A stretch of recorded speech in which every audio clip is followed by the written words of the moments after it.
Dawn seeps in like an uninvited guest, pressing through the paper-thin curtains of my crummy apartment. The light drags me out of a sleep that wasn't worth much anyway. I swing my legs over the bed's edge, feeling the usual protest from my joints. I stretch, muscles groaning like they've got something better to do. Max is already there, his tail tapping the floor, eyes full of that morning hope. I dump kibble into his bowl, and he dives in like it's a feast. At least one of us has the energy to care. The scent of coffee starts to snake through the air, dark and bitter. I pour a cup, savoring the lie of its warmth. At the table, I grab the paper. Headlines scream their daily horrors. Graffiti epidemic spreads. Subway vandals elude capture. The same old war against the city's urban art. I shake my head, anger mingled with a worn-out resignation. I skim the stories of kids and their spray cans, turning the city into their own dystopian gallery. It's a perpetual chase, and I'm wondering if I'm up for it anymore. Max finishes his breakfast and pads over, resting his head on my knee. I scratch behind his ears, finding a moment's peace in the ritual. We've been through this grind together, and even as the years take their toll, his loyalty stays constant. Another sip of coffee, a glance at the clock. Time to suit up. I rise from the table, head to the bathroom. The mirror throws back a face, etched with lines, hair more salt than pepper. Shaving, I try to scrape away the years, but they're stubborn. Dressed in my threadbare uniform, I snap Max's leash on. We step into the cold morning. The city already thrumming with life. Fresh tags and murals mock me from every surface, vibrant defiance sprouting overnight. At the station, colleagues nod with the same tired eyes. Max and I take our post, watching the commuter tide. We've danced this routine for years, but now it feels like we're sleepwalking. Morning drags on, the city slipping further out of reach. The kids with their cans are too quick, shadows in the urban sprawl. I glance at Max, his muzzle flecked with gray, mirroring my own decay. We've had our share of victories, but how many chases are left in us? For now, we patrol the subways, chasing the ghosts of our own past, clinging to one last hunt. But time is relentless, not sparing even an old cop and his faithful dog. The screech of sneakers against the concrete platform splits the stagnant subway air. I squint through the grimy dim light and spot him. A kid with a spray can, just another graffiti kid. He bolts, and my body kicks into autopilot. Here we go again. I break into a run, my joints screaming their objections with every jolt. Every chase feels like trudging through molasses. Beside me, Max matches my pace. I see the same weariness in his eyes. Over a decade together, and time has beaten us both into weary old warriors. Come on, Max. We've got this. The words are more for me than for him. A desperate mantra to keep the fire burning. We weave through the throng of commuters, the stench of sweat and despair clinging to the air. My lungs burn, each breath a shallow, ragged gasp. The kid is nimble, slipping between people, vaulting over obstacles like he's in a parkour video. I'm just a creaking old man.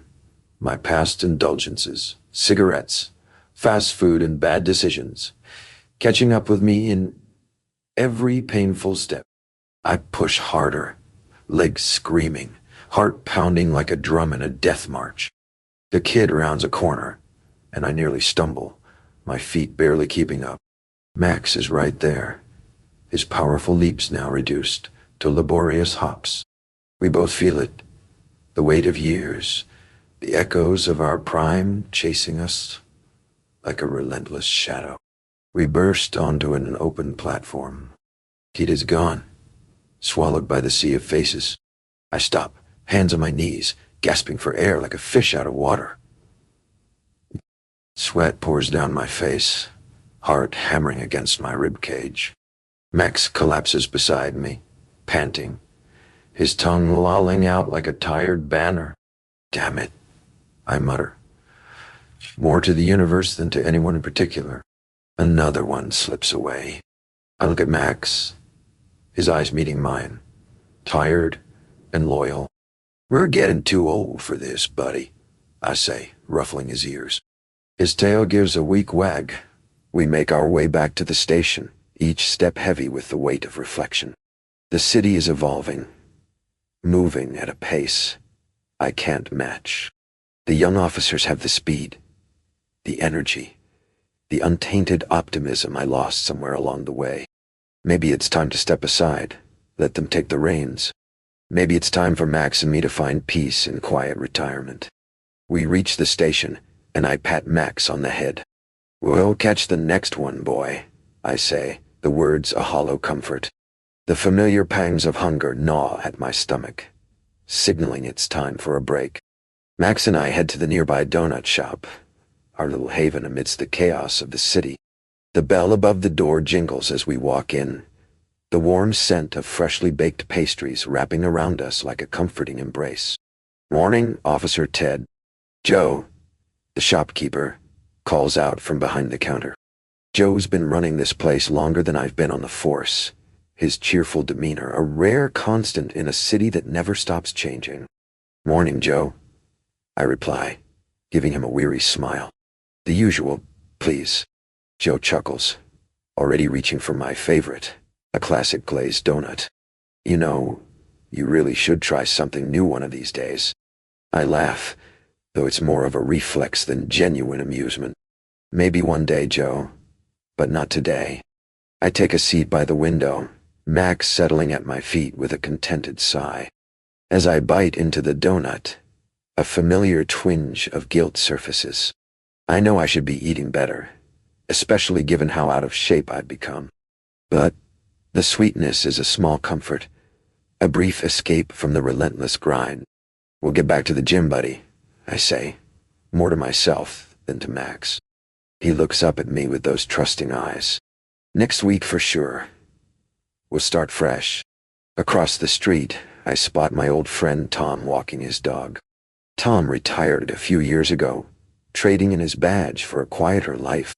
He waves and I return the gesture, feeling a sharp pang of envy. Tom looks relaxed, free from the weight of the job that still bears down on my shoulders. Maybe one day, Max, I muse. Maybe one day that'll be us. Just a couple of old-timers enjoying the simple life. Joe brings me a fresh cup of coffee, and I take a sip, letting the warmth seep into my bones. The city outside continues its relentless pace, but in here, for just a few minutes, everything slows down. I watch people hurry by, each lost in their own world, oblivious to the small dramas playing out around them. Another chase this morning? Joe asks, leaning on the counter. Yeah, I sigh. Another one that got away. You'll get him next time, Joe says with a reassuring nod. You always do. I nod, though doubt lingers in my mind. The city is changing faster than I can keep up, and the kids with their spray cans seem to know it. But for now, I focus on the donut and the coffee, on the familiar faces and fleeting moments of peace. We head out into the city once more and find a nearby bench and take a seat, savoring the rare moment of calm. The city hums with life around us. But here, it feels like our own little bubble. I break off a piece of my donut and hand it to Max. You know, buddy, we're not getting any younger, I say, more to myself than to him. Chasing those kids, dealing with the daily grind, it's not as easy as it used to be. Max tilts his head, as if understanding every word. He licks my hand before gently taking the piece of donut. We've had some good times, haven't we? I continue, leaning back against the bench. All those late-night patrols, the laughs, even the tough days. It's going to be hard to let go. Max's tail slows its wagging, and he rests his head on my lap, a comforting weight. I stroke his fur, feeling a lump form in my throat.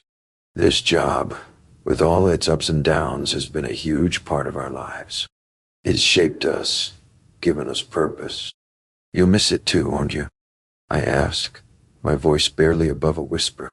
Max's eyes meet mine. And for a moment, it's like he's trying to tell me something. Maybe it's his way of saying that as long as we're together, we'll be okay. That the bond we share goes beyond the badge and the uniform. We'll find new adventures, I say, more for my own reassurance. Maybe not as exciting, but we'll make the most of it. The city moves around us, people going about their evening routines, unaware of the small, poignant moment unfolding on the bench. Later, Max and I head towards my favorite diner, the one with the best meatloaf in town. The air is cooler now, a welcome relief after the day's oppressive heat, and the cacophony of the city fades into a more relaxed hum. We walk through the familiar streets, nodding at familiar faces. The local kids are out playing, their laughter bouncing off the brick and concrete.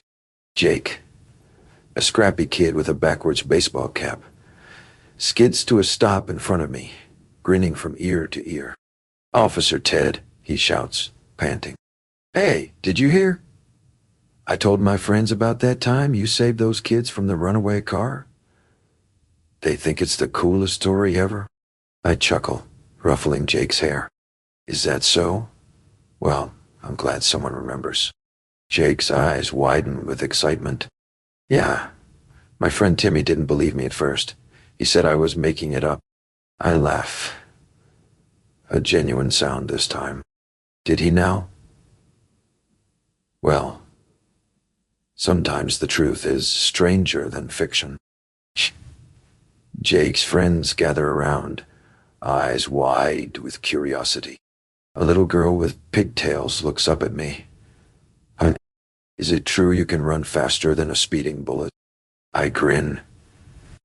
"I wish. No, I'm just an old guy who got lucky that day." Jake jumps in. "Tell us the story again, please." I smile, memories of that day flooding back. "All right, but you have to promise not to laugh at the part where I tripped over my own feet." Kids giggle, nodding eagerly. "Okay, so a few years back I was patrolling near the park when I saw this car rolling down the hill. There were some kids playing right in its path. I didn't have time to think. I just ran and got them out of the way, but right after I slipped on a patch of grass and landed flat on my butt." Kids burst into laughter, and even Max looks amused. His ears perked up. Jake's friend Timmy speaks up. "No way. You tripped.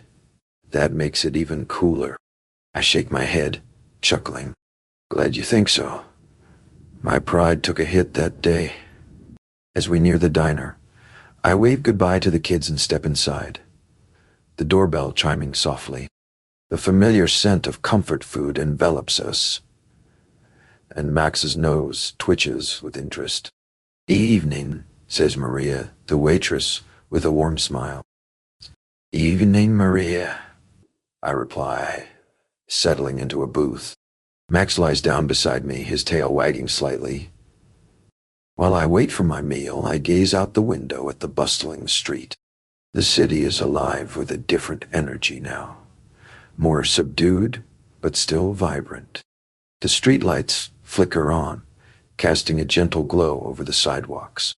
Maria brings my dinner, and I tuck in, savoring the rich, savory flavors. It's a long day, but moments like this make it worthwhile. As I eat, I notice a homeless man huddled in a doorway across the street. His eyes meet mine briefly, and I see a flicker of recognition. Finishing up, I ask Maria for a to-go box and pack up half of my meal. Max and I step outside, crossing the street to where the man sits. I hand him the box, and his eyes light up with gratitude. "Thank you, sir," he says, his voice raspy but sincere. "God bless you." I smile, feeling a sense of connection in this small act of kindness. "Take care of yourself," I reply, giving him a nod. We take a familiar shortcut to home through a small park, where the sounds of crickets and rustling leaves replace the usual urban clamor. The tranquility of the evening envelopes us, a brief respite from the city's relentless pace. As we near the subway entrance, I notice a group of teenagers hanging out by the stairs. Their backpacks are slung over their shoulders, with spray cans peeking out. They don't look like they're up to much mischief, just chatting and laughing amongst themselves. I recognize a couple of them from previous encounters, kids who've had their share of run-ins with the law, but nothing too serious. One of the boys, Marcus, spots me and nudges his friends. "Hey, it's Officer Ted," he calls out with a mix of surprise and respect. I give them a nod. "Evening, Marcus. Staying out of trouble, I hope?" Marcus grins, holding up his hands in mock surrender. Yeah. Just talking, officer. No spray cans tonight." I raise an eyebrow, glancing at the telltale bulges in their backpacks. "Is that so? Because it looks like those cans might be planning a jailbreak." The group laughs, and Marcus shrugs sheepishly. "All right, you caught us, but we're not causing any harm." Another kid, a girl named Jenny, steps forward. "We're just trying to make the city look cooler, brighten things up a bit." I can't help but smile at her enthusiasm. "Ah, I get it, Jenny. But there are better ways to do it. Have you ever thought about getting permission first? Maybe talk to some local businesses? They might appreciate a mural." The group looks at each other, murmuring. It's clear the idea hasn't crossed their minds before. Marcus scratches his head. "Never thought of that. Guess it's worth a shot." I nod approvingly. "Give it a try. You might be surprised. And who knows, you might even get paid for it." Jenny's eyes light up. I give them a wave as Max, and I continue on our way. As we walk, I feel a glimmer of hope for those kids. Maybe they'll take my advice and find a way to channel their creativity in a positive direction. We pass by the old subway station, its walls covered in layers of colorful graffiti. Some of it's actually quite impressive. Artistic expressions that tell stories of the city and its people. And I feel a sense of contentment, despite the day's challenges. In the end, it's not about the chases or the paperwork. It's about the people, the connections we make, the lives we touch, and the hope we can inspire. Max and I finally reach our apartment. As we step inside, the familiar, comforting scent of home envelops us. Max pads over to his bed and flops down with a sigh. I lock the door and head to the kitchen to grab a glass of water. After taking a few sips, I make my way to the small table by my bed.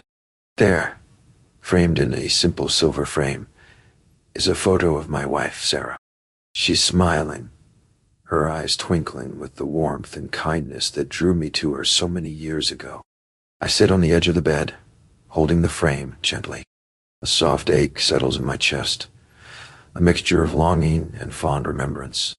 It's been 5 years since she passed, but it still feels like yesterday. The apartment is quieter without her laughter, her presence. And yet, she's still here in so many ways.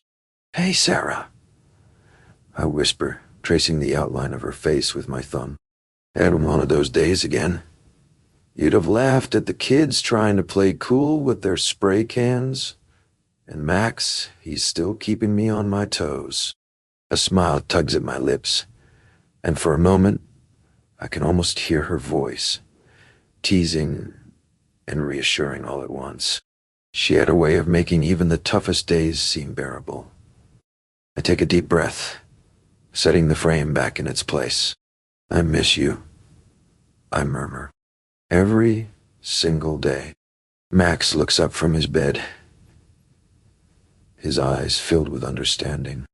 He gets up and walks over, resting his head on my knee. I scratch behind his ears, grateful for his loyal companionship. "We did good today, buddy," I say softly. "We did good." As I settle into bed, the photo of Sarah remains in my line of sight, a comforting presence amidst the quiet. I close my eyes, letting the memories wash over me. Moments of laughter, of love, of simple, everyday happiness. They're bittersweet now, but they also remind me of what's worth fighting for, what's worth cherishing. And with Sarah's memory in my heart and Max by my side, I know I'll keep moving forward, one step at a time.